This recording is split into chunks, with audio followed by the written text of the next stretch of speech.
नमस्कार दोस्तों, welcome back to let's study YouTube channel. इस वीडियो में हम हिमाचल प्रदेश में जेओआईटी की वैकेंसी के बारे में बात करेंगे। क्या जो अभी कैबिनेट से वैकेंसी अप्रूव हुई है वो आपको करंट जो वैकेंसी है उसकी एडवर्टाइजमेंट में ऐड हो सकती हैं। बहुत सारी चीज़ों के ऊपर हम बात करेंगे। एग्ज़ाम कब तक एक्सपेक्टेड है, क्या क्या चीज़ें हैं, तो वीडियो को अंत तक ज़रूर देखना। सबसे पहले मैं आपको बता दूं कि राज्य चयन आयोग हमीरपुर की इस साल की पहली एडवर्टाइजमेंट जेओआईटी की थी, जिसमें कि पहली बार 234 वैकेंसी को एडवर्टाइज़ किया गया। उसके बाद हमें फर्स्ट एडेंडम देखने को मिला, जिसमें कि 117 पोस्ट को ऐड किया गया। और अभी की अगर हम बात करें तो जेओआईटी पोस्ट कोड में 351 वैकेंसी है। उसमें कितने कैंडिडेट ने अप्लाई किया है वो सारे आंकड़े मैं आपके सामने रख चुका हूँ। जहाँ पे हमने कंपटीशन लेवल की बात करी थी और बहुत सारी चीज़ों के ऊपर हमने बात करी थी, तो उस वीडियो को आप देख सकते हो। अगर हम जेओआईटी के बारे में बात करें तो अभी जो कैबिनेट बैठक होती है, आचार संहिता के दौरान वो कैबिनेट बैठक होती है, और उसमें आपने एक चीज़ नोटिस करी होगी कि जब कैबिनेट ख़त्म होती है तो उसके बाद हमें जो कैबिनेट में जितने भी फैसले लिए जाते हैं उनकी प्रेस ब्रीफिंग हमें देखने को नहीं मिली।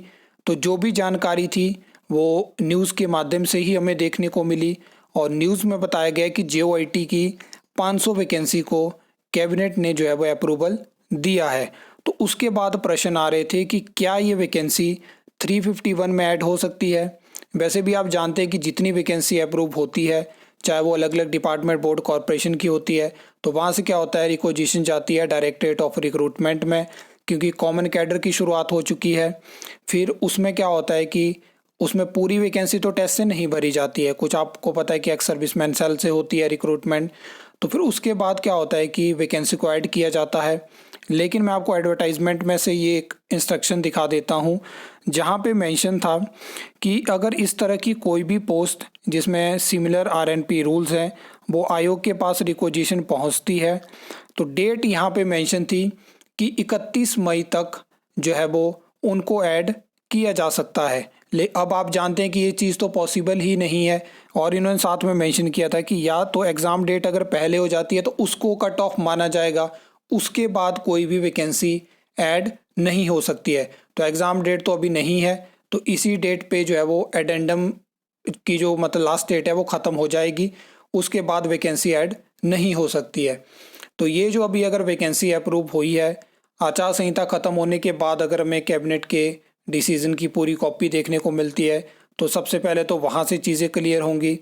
और अगर सच में इतनी वैकेंसी को अप्रूव किया है तो ये अलग से आपको वैकेंसी देखने को मिलेगी, और ये चुनावी साल में जाएगी। हो सकता है कि एडवर्टाइजमेंट इसकी इस साल ही आपको देखने को मिल जाए, लेकिन जो आपका डाउट था कि इसी में ऐड होगी, तो इसमें ये ऐड नहीं होंगी।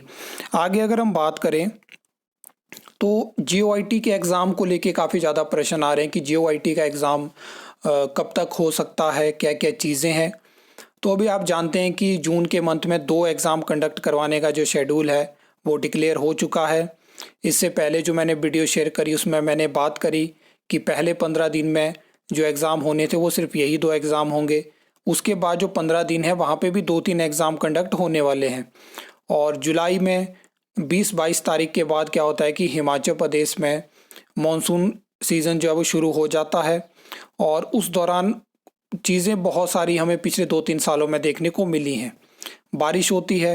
वैसे तो इस साल जो है वो अभी प्रेडिक्शन है कि बारिश कम होगी, लेकिन उसके बावजूद आप जानते हैं कि हिमाचल प्रदेश एक पहाड़ी राज्य है, और यहाँ पे इस टाइम पे सीबीटी के लिए सेंटर कम है और बारिश होती है। बहुत सारे रिमोट एरियाज़ हैं, ट्राइबल एरियाज़ हैं, बहुत सारे रूरल एरियाज़ हैं जहाँ पे जो रोड होते हैं वो बंद हो जाते हैं। उन सब चीज़ों को हर साल जो है वो पब्लिक सर्विस कमीशन भी ध्यान में रखता है, बाकी जगह से भी जो एग्ज़ाम कंडक्ट होते हैं, और उस दौरान बहुत कम एग्ज़ाम कंडक्ट करवाए जाते हैं। तो ये जो जुलाई के 20-22 तारीख के बाद मैंने आपको बताया, और अगस्त के महीने में बहुत कम एग्ज़ाम कंडक्ट होते हैं। अगर डेट भी आती है किसी एग्ज़ाम की तो बाद में उनको कैंसिल किया जाता है, क्योंकि बहुत ज़्यादा बारिशें होती हैं, फिर स्टूडेंट कांटेक्ट करते हैं, आयोग से हो गया तो फिर एग्ज़ाम कैंसिल करने पड़ते हैं। तो JOIT के एग्ज़ाम के बारे में मैंने आपको बताया कि जैसे पंचायत सेक्रेटरी हो गया, JOIT हो गया, इनमें जो है वो 40,000 से लेके 50,000 के बीच में स्टूडेंट है। और ये जो एग्ज़ाम है तो जुलाई में इन दोनों में से एक एग्ज़ाम ईजिली कंडक्ट हो सकता है। लेकिन प्रायोरिटी बेसिस पे सरकार ने एक चीज़ आयोग को क्लियर करी थी कि CBSE टीचर्स की आप भर्ती जल्दी करिए, लेकिन वहाँ पे एडवर्टाइजमेंट लेट आती है, सिलेबस वहाँ पे लेट आए, जिसकी वजह से पहले इनको वही एग्ज़ाम कंडक्ट करवाने पड़ रहे हैं जिसमें कि बहुत कम स्टूडेंट है। प्रूफ रीडर का हो गया, कॉपी होल्डर का हो गया, और उनके सिलेबस भी काफ़ी पहले आए थे। उसमें पटवारी तो आप जानते हैं कि पटवारी का एग्ज़ाम अभी कंडक्ट नहीं हो सकता है। तो 2-3 एग्ज़ाम ऐसे हैं जिसमें कि पंचायत सेक्रेटरी हो गया, और उसके अलावा JOIT हो गया, JEE सिविल हो गया, और इसमें अगर हम बात करें तो एक एग्ज़ाम और था जिसका नाम मुझे याद नहीं आ रहा है, JBT का एग्ज़ाम हो गया जो कि CBSE स्कूल्स के लिए भर्ती होगी। तो ये 3-4 एग्ज़ाम ऐसे हैं जो कंडक्ट हो सकते हैं जुलाई में। अगर हम बात करें तो JOIT का सिलेबस हमें देखने को मिला है, जो 7 मई को हमें सिलेबस देखने को मिला है। तो जून में एग्ज़ाम कंडक्ट हो पाना बहुत मुश्किल है कि जून में JOIT का एग्ज़ाम कंडक्ट होगा।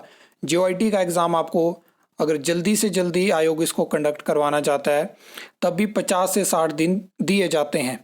तो उसके बाद अगर हम बात करें तो 7 जुलाई के बाद ही आपको एग्ज़ाम देखने को मिलेगा अगर आयोग इसको प्रायोरिटाइज़ करता है, क्योंकि अलग अलग डिपार्टमेंट बोर्ड कॉर्पोरेशन में काफ़ी ज़्यादा वैकेंसी है।